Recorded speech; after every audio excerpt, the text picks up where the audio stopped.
The air was thick with tension, the kind that made the hairs on the back of one's neck stand on end. It was a day like any other in London, yet the ominous rumble of distant bombers filled the atmosphere with dread.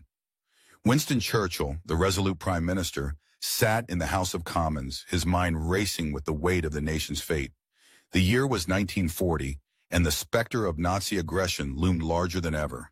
With each passing day, the threat of air raids grew more palpable, a dark cloud hanging over the city. Yet Churchill remained steadfast, rallying his fellow leaders with impassioned speeches that echoed through the halls of power.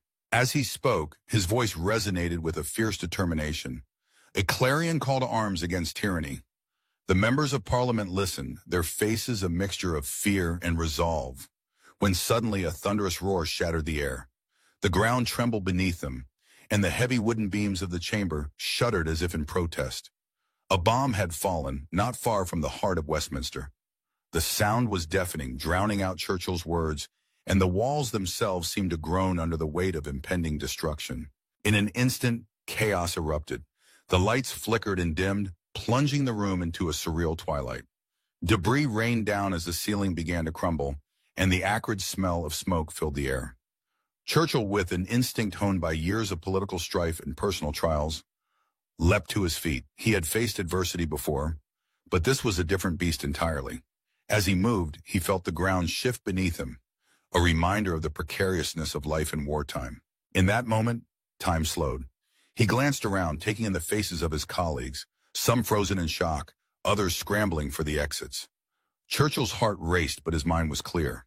He pushed through the case, urging his fellow MPs to remain calm, to follow him. He led them toward the back of the chamber, where the air was less thick with dust and fear. The roar of another explosion echoed in the distance, and he felt the heat of the blast wave ripple through the building.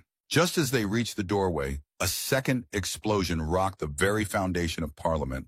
The walls trembled violently, and Churchill, caught off guard, was thrown to the ground. For a fleeting moment, the world went dark, and he felt the weight of history pressing down upon him. But in that darkness, a flicker of resolve ignited within him. He pushed himself up, shaking off the debris, and stumbled forward, emerging into the daylight where chaos reigned outside. The scene was one of utter devastation. Smoke billowed into the sky, and the cries of the wounded filled the air.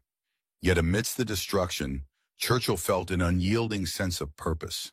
He had narrowly escaped death, but his mission remained unchanged. The House of Commons, a symbol of democracy and resilience, must be restored. It was not merely a building, it was the very heart of the nation's governance, a place where leaders confronted the challenges of their time. In the days that followed, as the rubble was cleared and the city began to heal, Churchill stood resolute.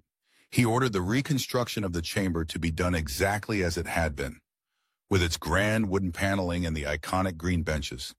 He envisioned future leaders stepping into that space, feeling the weight of history upon their shoulders, just as he had.